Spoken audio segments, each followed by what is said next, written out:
इस लेक्चर में हम रेड ईयर्ड स्लाइडर टर्टल के बारे में डिस्कस करेंगे। टर्टल का मतलब है जी कछुआ। ये इमेज में देख सकते हो जी, ये है red eared slider turtle. Red eared नाम इसलिए क्योंकि इसके कान के पास देखो, ईयर के पास एक रेड लाइन ड्रॉ आपको दिखाई दे रही होगी, ये वाली, इसलिए इसका नाम है रेड ईयर्ड। और स्लाइडर इसलिए जी क्योंकि वाटर में ये बहुत अच्छे से स्लाइड करता है, घूमता अच्छा है जी वो पानी में, वाटर में, इसलिए नाम है स्लाइडर।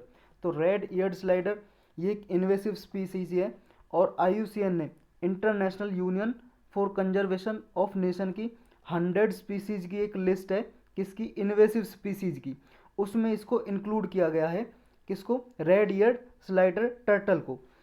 ये इंडिया के लिए भी नॉर्थ ईस्ट रीजन में जी मेजर थ्रेट बन गया, मतलब बहुत समस्या बन गया है, क्योंकि एक इन्वेसिव स्पीसीज है। इन्वेसिव स्पीसीज क्या होते हैं हम देखेंगे, जानेंगे उसे भी। तो नॉर्थ ईस्ट रीजन है जो इंडिया का जी, वहाँ पे वाटर बॉडीज़ के लिए बहुत ही खतरा बन गया है ये नॉर्थ ईस्ट रीजन में इंडिया के। जितना भी पाया जाता है ये इंडिया में, मतलब जहाँ पे भी इंडिया में मिलता है ये red eared slider turtle, north east region में इसकी जो पॉपुलेशन है 72% से ज़्यादा मिलती है इस टर्टल की। इसके बारे में पढ़ते हैं डिटेल से। इसका साइंटिफिक नेम है जी इस रेड ईयर्ड स्लाइडर टर्टल का ट्रैकेमाइस स्क्रिप्टा एलिगन्स। ये नाम याद ना भी रहे तो कोई ज़रूरी नहीं है। इसका हैबिटेट कहाँ जी, हैबिटेट का मतलब है मूल निवास कहाँ पे इसका, जहाँ पे ये पाया जाता है। नेटिव स्पेस कौन सा है इसका, नेटिव प्लेस, नेटिव का मतलब है जी जहाँ का मूल निवासी है। ये मूल निवासी है जी US और नदर्न मैक्सिको का, अमेरिका और नदर्न मैक्सिको का। ये रेड ईयर्ड हमने पढ़ लिया है जी, क्यों है इसका नाम, क्योंकि रेड स्टिप मतलब एक लाइन सी ड्रॉ है इसके कान के पास, और स्लाइडर इसलिए क्योंकि पानी में स्लाइड होने की अच्छी एबिलिटी होती है इसके पास, इसलिए इसका नाम रेड ईयर्ड स्लाइडर टर्टल है। ये पॉपुलर पेट है जी, पेट का मतलब है पालतू, इसे लोग पालते भी हैं, जैसे डॉग को पालते हैं ना, ऐसे इसे पालते भी है। क्यों, क्योंकि ये स्मॉल साइज का होता है, छोटा होता है और इजी मेंटेनेंस होता है इसका, आसानी से इसकी देखभाल कर सकते हैं, और लो कॉस्ट आती है जिसमें बहुत ही कम कॉस्ट। और एक बात याद रखनी है, ये ओमनिवोरस होता है। ओमनिवोरस ऐसे प्राणी होते हैं जी जो घास फूस भी खाते हैं, ग्रास भी, और मांस भी खाते हैं। जैसे आपने पढ़ा होगा हर्बीवोर्स। हर्बीवोर्स ऐसे होते हैं जी जो सिर्फ घास फूस पे जिंदा होते हैं। जैसे आपका काओ जी, काओ ये घास फूस खाती है, मांस नहीं खाती गाय, तो ये हो गया हर्बीवोरस। फिर होता है जी कार्निवोरस। कार्निवोरस उन्हें बोलते हैं जी जो मांस खाते हैं, जीवों को खाते हैं, जैसे आपका लायन हो गया जी, ये मांस पे जिंदा होता है, मीट खाता है। और ओमनिवोरस होते हैं जी जो दोनों को खाते हैं, प्लांट और ट्रीज को भी खा के जिंदा रहते हैं, और ये मांस भी खा सकते हैं, मीट भी, समझ गए। तो ये होते हैं ओमनिवोरस। तो ये जो है ये भी ओमनिवोरस है, ये चीज़ आपको याद रखनी है। Red eared slider turtle reason क्या है जी, कंसर्न के, देखो जी परेशानी क्या है इससे रेड ईयर्ड स्लाइडर टर्टल से, क्योंकि इनकी पॉपुलेशन 72% से ज़्यादा नॉर्थ ईस्ट इंडिया में पाई जा रही है। तो परेशानी देखो जी ये है क्योंकि ये इन्वेसिव स्पीसीज है। और इन्वेसिव स्पीसीज कौन से होते हैं जी, देखो स्पीसीज में कुछ भी हो सकता है आपका, प्लांट और ट्रीज भी आ जाते हैं जी, और वाइल्ड एनिमल्स वगैरह भी आ जाते हैं। प्लांट, ट्री और आपके एनिमल्स वगैरह, पशु, जंगली जानवर, कुछ भी आ सकता है स्पीसीज में। तो इन्वेसिव स्पीसीज ऐसे होते हैं जी, या ट्री भी हो, या पेड़ हो, या प्लांट पौधा हो, या आपका कोई पशु हो, ऐसे स्पीसीज जो क्या है, नेटिव जो स्पीसीज हैं उनके लिए खतरा हो जाते हैं। जैसे मान लो जी यहाँ पे कोई ये ए प्लांट पाया जाता है, और अगर हम इसे बी प्लेस पे, ये ए, मान लो ये ए प्लेस है जी, ये बी प्लेस है, यहाँ पे प्लांट पाया जाता है एक्स, एक्स प्लांट। अगर हम इस एक्स प्लांट को बी प्लेस पे लगा दें, इस ट्री को या पौधे को या पेड़ को यहाँ पे लगा दें, तो ये क्या करेगा, ये सारा जो वाटर है या आपका जो खाना पीना है जी, न्यूट्रिएंट्स सॉइल में, वो सब ये एब्जॉर्ब कर लेगा एक्स प्लांट, और जो यहाँ के स्पीसीज है उनके लिए कुछ नहीं बचता, इसलिए डेंजर समझा जाता है। ऐसे ही मान लो जो कोई एनिमल है जी, वाई नाम का एनिमल, ये एनिमल क्या है, अगर ए प्लेस पे रहता है, अगर इसे बी प्लेस पे इंट्रोड्यूस किया जाए, तो ये यहाँ के एनिमल्स के लिए खतरा हो सकता है, उनको खा जाएगा, या उनके जो ये एनिमल जो खाते हैं उन सब चीज़ों को ये खुद खुद खा जाएगा, खुद यूज करेगा। ऐसे स्पीसीज को बोलते हैं जी इन्वेसिव स्पीसीज, मतलब जो नेटिव स्पीसीज होते हैं जो बी प्लेस पे रह रहे होते हैं उनके लिए खतरा होंगे, समझ गए। तो ऐसे स्पीसीज को बोलते हैं। तो इसमें जी यही लिखा है देखो, they grow fast and virtually leave nothing for native species to eat. मतलब जो नेटिव मूल निवासी स्पीसीज रहते हैं, प्लांट ट्री एनिमल्स, उनके लिए कुछ नहीं छोड़ते खाने के लिए, सब कुछ यही खा जाते हैं। इसका सबसे अच्छा एग्जांपल देखो जी, आप देख सकते हो ये इन्वेसिव स्पीसीज का। इन्वेसिव स्पीसीज जैसे कभी आप रोड पे गए होंगे, हाईवे वगैरह पे, कभी तो गए होंगे हाईवे पे, देखा होगा आपने कि साइडों में ना पेड़ लगे रहते हैं यूकेलिप्टस के। यूकेलिप्टस के यूकेलिप्टस बोलते हैं जी, वो सफ़ेदा का पेड़ होता है ना, लंबा लंबा सा होता है, सफ़ेद सफ़ेद सा पेड़, उसी को बोलते हैं यूकेलिप्टस। यूकेलिप्टस क्या होता है कि ये जैसे जहाँ पे लगा दिया, तो यहाँ के आसपास के रीजन में क्या है, ये जितना भी वाटर होता है ना, वाटर को एब्जॉर्व कर लेता है, पानी को सोख लेता है। और न्यूट्रिएंट वगैरह होते हैं सॉइल में जो मिट्टी में जी पोषक तत्व होते हैं, न्यूट्रिएंट होते हैं सॉइल में, मिट्टी में, तो उनको भी ये एब्जॉर्व कर लेता, सोख लेता, सबको यूज कर लेता है ये वाला पेड़, समझ रहे हो। अब ये पेड़ यूज कर लेता है, तो बाकी के मान लो यहाँ पे फील्ड वगैरह जी, किसान खेती करना चाहे, यहाँ पे कोई या और पेड़ है, उनके लिए ना तो पानी बचता है जी, वाटर, समझ रहे हो, बहुत कम पानी बचता है, और ना ही न्यूट्रिएंट्स जी, बहुत कम न्यूट्रिएंट्स, क्योंकि सारे न्यूट्रिएंट्स और वाटर को तो ये यूकेलिप्टस ले लेता है, सफ़ेदा वाला पेड़ यूकेलिप्टस। तो ये यूकेलिप्टस जब सारा यूज कर लेगा, तो जो क्रॉप वगैरह कल्टीवेशन होगी जी इन खेतों में, जिनके पास ये यूकेलिप्टस लगा हुआ है, तो वो क्रॉप वगैरह की प्रोडक्टिविटी बहुत कम होती है, वहाँ पे खेत जो होता है जी उसमें बहुत उत्पादन कम होती है, और बहुत ही कम अनाज पैदा होता है उस खेत में। तो ऐसे होते हैं जी इन्वेसिव स्पीसीज। अब इससे जी कैच-22 सिचुएशन बनी हुई है। कैच-22 का मतलब है जी डेंजर सिचुएशन। डेंजर इसलिए जी क्योंकि यहाँ पे देखो नॉर्थ ईस्ट रीजन में एक तो ये टर्टल है जो ये नेचुरल वाटर बॉडीज़ के लिए प्रॉब्लम है, वहाँ पे मान लो ग्रो होकर वहाँ की जो स्पीसीज हैं जी वाटर बॉडीज़ में रहते हैं, उनके लिए खतरा हो सकता है, इंडेंजर हो सकता है। नेक्स्ट है जी इम्पैक्ट ऑन ह्यूमन हेल्थ पे जी, मानव की स्वास्थ्य पे भी प्रभाव पड़ सकता है इस जो इन्वेसिव स्पीसीज है। क्या? क्योंकि ये ह्यूमन हेल्थ को इम्पेक्ट करते हैं, कैसे?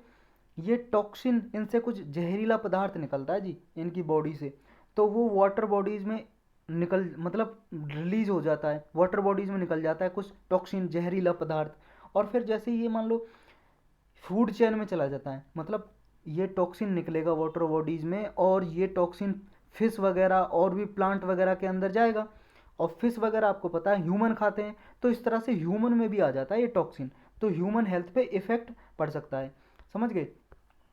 और इन्वेसिव स्पीसीज इंडिया में और कौन कौन से जी?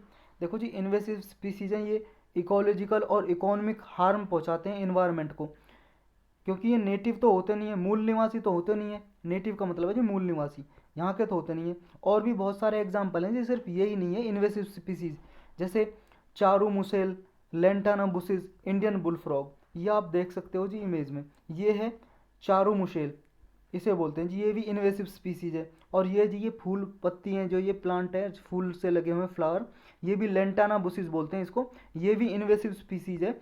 इसको अगर कहीं पे लगा दिया, बाकी के प्लांट के लिए कुछ खाना पीना नहीं छोड़ता ये। और ये जी इंडियन बुल फ्रैग, ये मेंढक है जी, मेंढक फ्रॉग, तो ये भी इन्वेसिव स्पीसीज है, ये एग्जाम्पल है। अब इंटरनेशनल इंस्ट्रूमेंट और प्रोग्राम देखते हैं जी इन्वेसिव स्पीसीज के लिए, मतलब अंतर्राष्ट्रीय स्तर पे क्या क्या हमने प्रोग्राम किए हुए हैं पूरे वर्ल्ड वाइड, कि जिससे इन्वेसिव स्पीसीज से बचा जा सके। इसके लिए देखो जी सिर्फ इतना पूछ सकता है यूपीएससी, कि जो मैं प्रोटोकॉल अब अभी हम पढ़ने जा रहे हैं ना, कि ये प्रोटोकॉल और एग्रीमेंट हैं जो भी, ये इंटरनेशनल कुछ ऑर्गेनाइजेशन है, ये क्या इन्वेसिव स्पीसीज से रिलेटेड हैं या नहीं है, उनके लिए कोई प्रोविज़न है या नहीं है। तो सिर्फ इतना याद रखना आपको, कौन कौन से प्रोटोकॉल या इंटरनेशनल इंस्ट्रूमेंट हैं जो इन्वेसिव स्पीसीज़ के लिए काम करते हैं, मतलब उनसे दूसरी जो प्रजाति है उनको बचाने के लिए, संरक्षण करने के लिए ये कंट्रोल करते हैं इन्वेसिव स्पीसीज़ को। पहला है उनमें से कार्टाजीना प्रोटोकॉल ऑन बायोसेफ्टी, ये 2020 में प्रोटोकॉल हुई थी जी, एक तरह से एग्रीमेंट मान लो जी, ट्रीटी मान लो।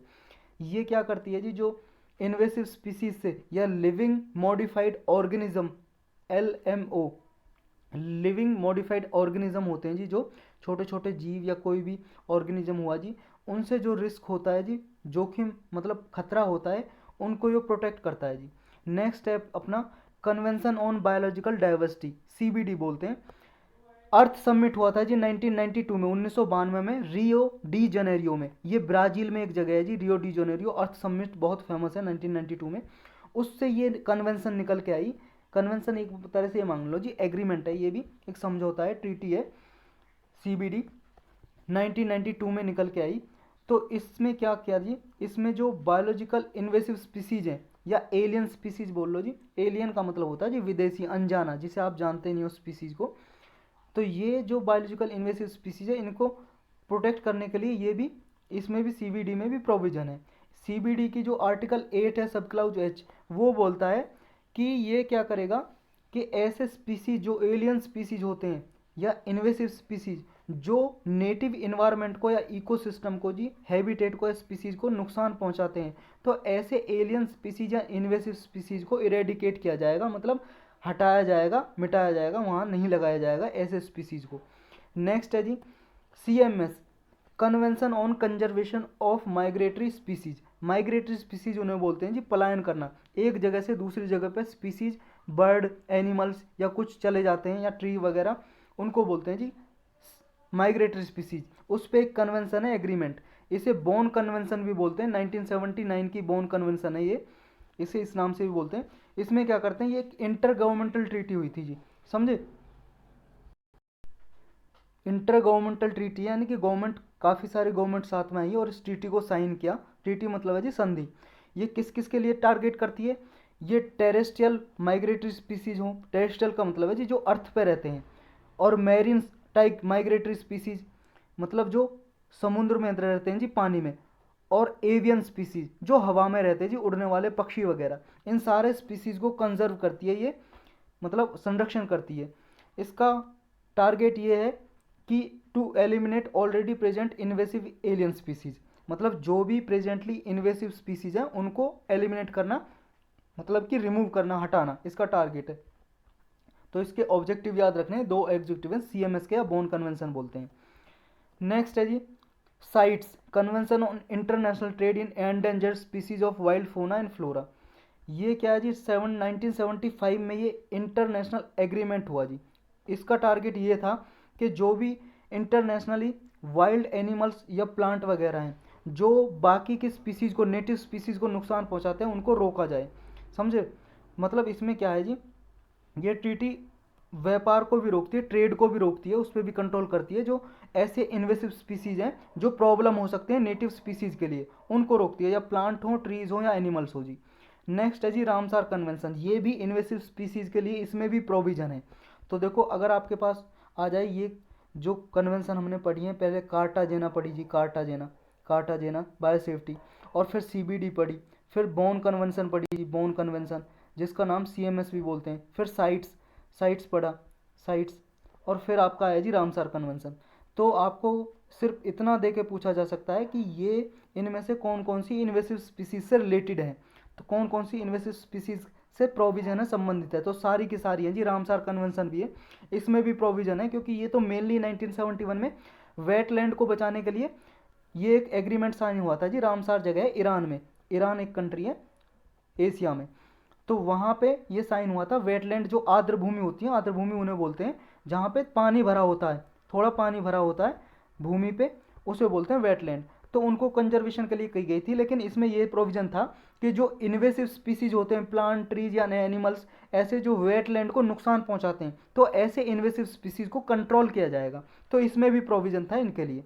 तो इस लेक्चर में सिर्फ इतना ही था।